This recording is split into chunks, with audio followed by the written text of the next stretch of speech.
नमस्कार बंधुरा मिताज किचेने सबाइके अनेक स्वागत। आज के आमार रेसिपि फिश कबिराजी।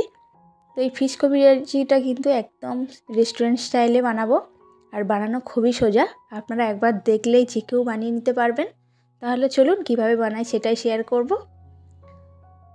তো প্রথমে এখানে একটা কড়াই বসিয়ে তাতে সামান্য অল্প পরিমাণে জল দিয়েছি, দিয়ে দিচ্ছি হাফ চামচ লবণ, গোটা 4-5টা মতো রসুনের কোয়া ও 1 চামচ লেবুর রস দিয়ে দিয়েছি।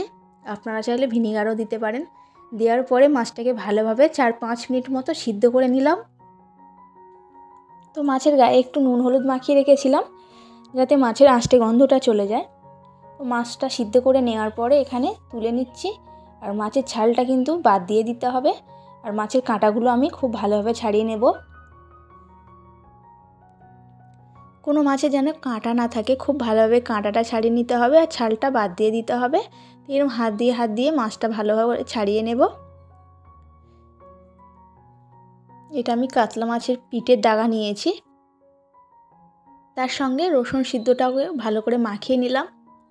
তো সব মাছ ছাড়িয়ে সুন্দর করে মাখিয়ে নিচ্ছি। এবার একটা কড়াই বসিয়ে তাতে সামান্য পরিমাণে রান্নার তেল দিয়ে দুটো পেঁয়াজ কেটে দিয়ে দিয়েছি, একটু নরম করে ভেজে নেব।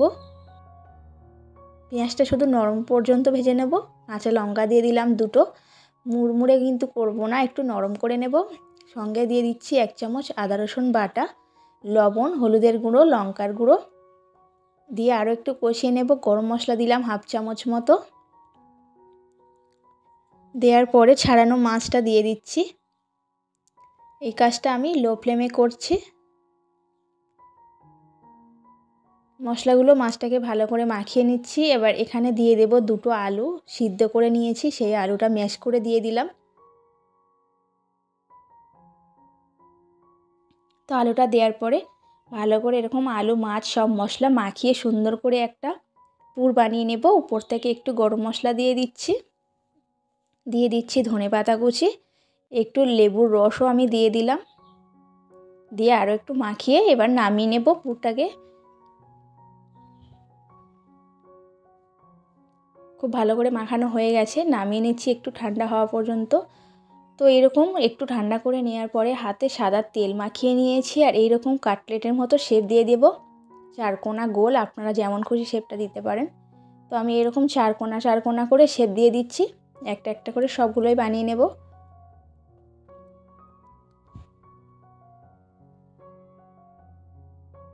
সবগুলো কাটলেট বানিয়ে নিয়েছি আমি। তো বানিয়ে নেওয়ার পরে এখানে একটা বাটির মধ্যে নিয়ে নিচ্ছি একটা ডিম।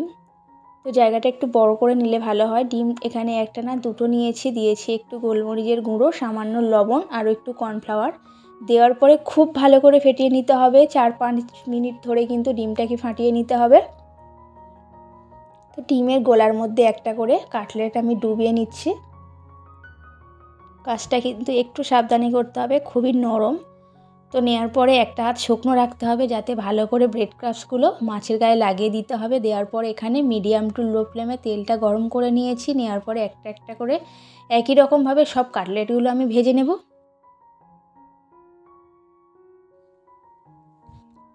তো উল্টে পাল্টে একটু লালচে মতো করে ভেজে নিতে হবে।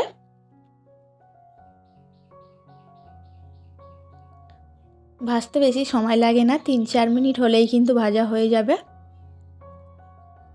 তো এখানে ভাজা হয়ে গেছে, কালারটাও খুব সুন্দর চলে এসেছে। সব কাটলেটগুলো ভেজে তুলে নিলাম। এবার যাব আর একটা প্রসেসে, যেটা লাস্ট প্রসেস। এই কাটলেটটা কিন্তু আপনারা শুধুও খেতে পারেন। তো এইখানে ডিমের গোলাটা ঠিক এইরকমভাবে সুতোর মতো করে দিতে হবে যাতে খুব সুন্দর একটা জালের মতো দেখতে হয়। তো সব দিক থেকে হাতে করে এইরকমভাবে দিয়ে দেব। দিয়ে এইরকম একটা সাইডে আমি রেখে দিচ্ছি কাটলেটটা। দেওয়ার পরে এরকম চামচ দিয়ে কিন্তু খুব একটু সাবধানে উল্টে নিতে হবে। আর দেখতেই পাচ্ছেন কত সুন্দর ফিশ কবিরাজি বাড়িতেই তৈরি হয়ে গেল, একদম রেস্টুরেন্টের মতো। এটা আপনারা কাসুন্দি বা সসের সঙ্গে খেতে খুব ভালো লাগে। আর আজকের রেসিপিটি খুব সহজভাবে আপনাদের সাথে শেয়ার করেছি। যদি ভালো লাগে একটি লাইক করে দেবেন এবং চ্যানেলে নতুন হয়ে থাকলে প্লিজ চ্যানেলটি সাবস্ক্রাইব করে নিয়ে পাশে থাকবেন। দেখা হচ্ছে পরের আরও একটা ভিডিওর সঙ্গে।